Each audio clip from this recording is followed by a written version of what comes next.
देखो, चार चीजें, चार दोष बताए गए हैं, काम, क्रोध, लोभ और मोह। इसमें जो चारों में से दो घर के सदस्य हैं और दो मेहमान हैं, अतिथि हैं, आते हैं और चले जाते हैं। काम और क्रोध ये अतिथि हैं। जैसे अतिथि आते हैं, कुछ दिन रहते हैं, या घंटा 2 घंटा रहते हैं, एक आध दिन रहते हैं, एक आध हफ्ते रहते हैं, हमारे जैसे अतिथि फिर चले जाते हैं, ज्यादा दिन तो रहने वाले। वैसे काम और क्रोध क्षणिक थोड़ी देर के लिए आते हैं और चले। क्रोध कितनी देर टिकता है बताइए? आप नॉर्मल तो ही जाते हैं। काम का वेग भी कितनी देर, थोड़ी देर बाद वह शांत हो जाता है। तो वैसे काम और क्रोध क्या हैं? अतिथि हैं। और घर के सदस्य कौन है? लोभ और मोह। उसमें भी मोह उतना खतरनाक नहीं है जितना लोभ खतरनाक है। सबसे ज्यादा अगर कोई खतरनाक है तो वो लोभ खतरनाक है। एक पिताजी थे, उनका बेटा काशी से पढ़ करके आया, वेद पढ़ा, वेदांग पढ़ा, ज्योतिष पढ़ा, व्याकरण पढ़ा और दर्शन पढ़ा, न्याय पढ़ा, सब पढ़ करके आया। तो पिताजी ने कहा, भैया काशी से पढ़ के आ गए? पिताजी 12 साल काशी में पढ़े हैं, सब पता चल गया, सब पढ़ के आ गए हैं, हम विद्वान बन करके आए हैं। पिताजी ने कहा, एक छोटा सा प्रश्न है, पूछूं? बोले पूछो। तो पिताजी ने कहा, पाप के बाप का क्या नाम है? अब बेटा तो पूरे कई ने कहा, जाओ, जब तक पाप के बाप का नाम न जान जाना तब तक घर लौट के मत आना। अब बेचारे वो आचार्य जी काशी से पढ़ के आए थे, पाप के बाप का नाम जानने के लिए चल पड़े। जाएं लोगों से पूछें, भैया पाप के बाप का क्या नाम है, पाप के पिताजी का क्या नाम है बताओ। कहे, भैया काशी आप पढ़े, शास्त्र आप पढ़े, वेदांत आप पढ़े, और नाम हम बताएं? जब आपको नहीं पता तो हमें कहां पता। यात्रा करते करते एक नगर में पहुंच गए, भूख प्यास से बेहाल, कंठ सूख रहा, हालत खराब। एक घर दिखाई पड़ा, गोबर से लीपा था, तुलसी जी का गमला लगा हुआ था। सोचा किसी वैष्णव भक्त का घर होगा। पानी मांगा और कहा, चाहे जो हो जल्दी जल पिला दो, प्राण निकल जाएंगे। और उसमें से एक स्त्री निकली, उसने जलपान कराया। और जब जलपान कर लिया तो पूछा, देवी तुम कौन हो? तो देवी जी ने बताया, मैं इस नगर की वेश्या हूं। अब तो आचार्य जी माथा पीटे कि पाप के बाप का नाम तो पता चला नहीं, पाप और हो गया। वेश्या के हाथ से पानी पी लिया, नगर बढ़ूटी बारांगना के हाथ से पानी पी लिया। अब क्या करें? तो श्रोताओं, वेश्या ने कहा, कहां चले, क्या कहां जा रहे हो, अपनी बात बताई। वेश्या ने कहा, महाराज अब पाप के बाप का नाम तो मैं भी नहीं जानती हूं, लेकिन अब तुमने पानी पी लिया हमारे घर, हम धन्य हो गए। हमारे घर आप जैसा विद्वान चरण रख दे, जल पी ले। मुझे वेश्या के यहां भला कोई पंडित जी क्यों आएंगे, वो भी काशी के विद्वान पंडित, इतने अच्छे आप शास्त्री आचार्य। तो क्या करोगे? बोले, अब तुम्हारे हाथ से पानी पिया है, इसका मैं प्रायश्चित करूंगा। तो वेश्या ने कहा, महाराज जल पिया है तो इसका प्रायश्चित करेंगे, वैसे भोजन भी कर लीजिए। मेरे घर किसी ब्राह्मण आचार्य ने आज तक भोजन नहीं किया है, प्रायश्चित तो आपको करना ही करना है। तो जैसे जल का प्रायश्चित करेंगे वैसे भोजन का कर लीजिएगा, और हाँ, एक चांदी का सिक्का दूंगी।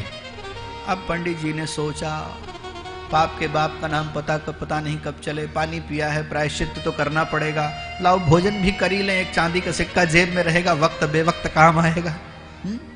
प्रायश्चित करना ही जैसे पानी का वैसे भोजन का। पर पंडित जी ने शर्त रखी, भोजन तो कर लूंगा लेकिन मैं अपने हाथ बनाऊंगा। उसने कहा, महाराज इतना बढ़िया अवसर आया है, हाँ, भोजन मैं अपने हाथ से बनाऊं, अगर ये इतनी छूट देंगे तो 2 सिक्का और देंगे, एक भोजन करने के लिए, 2 अपने हाथ से बनाने के लिए। पंडित जी ने तुरंत 2 1 सोच लिया, बराबर 3, 2 धन 1 बराबर 3। बोले, प्रायश्चित तो करना है, जैसे पानी का करेंगे वैसे भोजन का करेंगे, वैसे इसके हाथ के बने भोजन का भी कर लेंगे। अब भोजन बन करके तैयार हो गया, बढ़िया चौकी लगी, बढ़िया व्यंजन बनाया। और उसने कहा, देखो भैया पंडित जी, हमने सुना है भगवान, ये बात सत्य है, भागवत में लिखा है, बात भागवत में लिखी है, भगवान कहते हैं, यज्ञ में आहुति डालने से ज्यादा मैं वेदज्ञ ब्राह्मणों के मुख में दिए गए ग्रास से ज्यादा संतुष्ट होता हूं। अब मैं तेरी वेश्या, मुझे यज्ञ करने का अधिकार नहीं है, लेकिन आप ब्राह्मण मेरे घर में आए हैं, अगर आपका आदेश हो जाए तो मैं अपने हाथ से आपको खिला दूं, 3 चांदी का सिक्का और दूंगी। तो 2 1 3 था, और 3 + 3 कितना हो गया? सोचा प्रायश्चित तो करना ही, जैसे जल का करेंगे वैसे भोजन का, वैसे इसके हाथ से बने का, वैसे इसके हाथ के खाने का भी कर लेंगे। 6 चांदी का सिक्का कब काम आवे, पाप के बाप का नाम पता नहीं, 1 महीने में पता लगे कि 6 महीने में पता लगे। टेटा में रुपया रहेगा तो काम आएगा, जेबा में रुपया रहेगा तो काम आएगा। कहे ठीक है, लेकिन किसी से बताना मत। अब तो बेश्या ने बड़े प्रेम से रोटी तोड़ी, जरा साग में लगाया और जरा अचार में लगाया, और कहा पंडित जी मुंह खोलो, और जैसे मुंह खोला हाथ ले गई किनारे तो रोटी तो छोड़ दिया, गाल पे लगाया, एक जबरदस्त, एक बिल्कुल तमाचा पड़ा पंडित जी के गाल पर। तो पंडित जी ने कहा, अरे बेश्या, अरे बहन, तू इतना जो जो कहा तूने वो तो किया मैंने देवी जी, अब क्यों मार क्यों रही हो तुम? जैसा जैसा तुमने कहा वैसा वैसा तो किया, अब मार भी रही हो तुम। तो उसने कहा, आचार्य जी मैं पाप के बाप का नाम बता रही हूं आपको।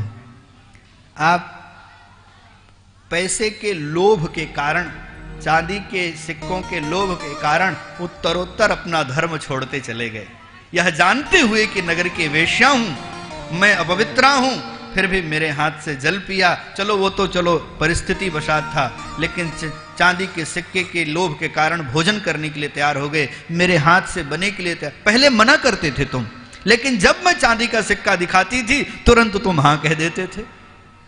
तो ये तुमको मैंने पाप के बाप का नाम बता दिया, ये तुम्हारा लोभ ही तुमसे उत्तरोत्तर पाप कर्म कराने के लिए तैयार था। लोभ, चांदी के लोभ के कारण तुम इतना बड़ा पाप करने जा रहे थे कि वेश्या के हाथ से ग्रास लेने जा रहे थे।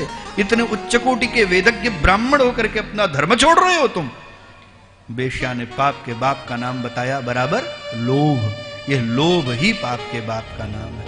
उत्तरोत्तर बढ़ता जाता है, शरीर से काम समाप्त हो जाता है, क्रोध समाप्त हो जाता है, मोह समाप्त हो जाता है, पर लोभ समाप्त।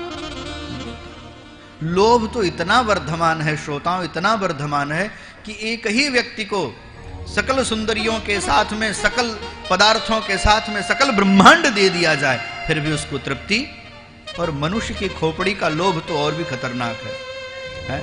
एक कथा हमने सुनी कि देवर्षि नारद को एक मनुष्य लोक का व्यक्ति मिला और कहा कि देवर्षि नारद, आपके सबसे संपन्न शिष्यों में कुबेर जी हैं, जरा कुबेर से कुछ माल पानी दिलवा दो हमको। तो नारद जी ने कहा, जाओ, मैं गुरु हूं उनका, मेरी बात कुबेर काटेंगे नहीं, जो चाहिए होगा मांग लेना। अब कुबेर के पास में मर्त्य लोक से एक मनुष्य गया, कहा आपके गुरु जी ने हमें भेजा है। कुबेर बड़ा प्रसन्न हुआ, गुरु जी ने कुछ आज्ञा की है सेवा कर। क्या चाहिए? बोले हमारा छोटा सा बर्तन है, इसी में कुछ आप भर दीजिए। कुबेर ने कहा, गुरु जी की आज्ञा है, बर्तन भी भर दो और भी दे दो, क्योंकि गुरु जी ने कहा है। अब वो बर्तन भरा जाने लगा, आधा कुबेर का खजाना खाली हो गया, बर्तन भरा ही नहीं है। पूरा कुबेर का खजाना खाली हो गया, बर्तन ज्यों का त्यों, इतना जलगे सामान, पूरा कुबेर की संपत्ति वो बर्तन में इतनी सी दिखाई पड़े, जैसे मानो एक किसी बहुत बड़े भगोने में पानी का एक बूंद पड़ा हो। वैसे ही उस बर्तन में कुबेर की सारी संपत्ति एक बूंद की तरह। अब तो कुबेर को चिंता हुई, बर्तन है क्या, देखो नीचे फूटा तो नहीं है, कहीं गिर रहा हो, नहीं फूटा तो नहीं है। बोले चांदी का है कि ये सोने की का कटोरा है कि पीतल का है कि कांसे का है, क्या है भैया? कुबेर ने कहा, मैंने हार मान लिया, अपनी सारी संपत्ति मैंने दे दी, फिर भी तुम्हारा बर्तन नहीं भरा। अब जरा रहस्य बता दो भैया, ये बर्तन काहे का है? तब उस व्यक्ति ने कहा, ये और कुछ नहीं है, मनुष्य की खोपड़ी है। क्या है? मनुष्य की। कुबेर की सारी संपत्ति भर जाने के बाद भी उसमें तृप्ति का अनुभव नहीं होता है। यही ठहरा, लोभ नित्य वर्धमान है।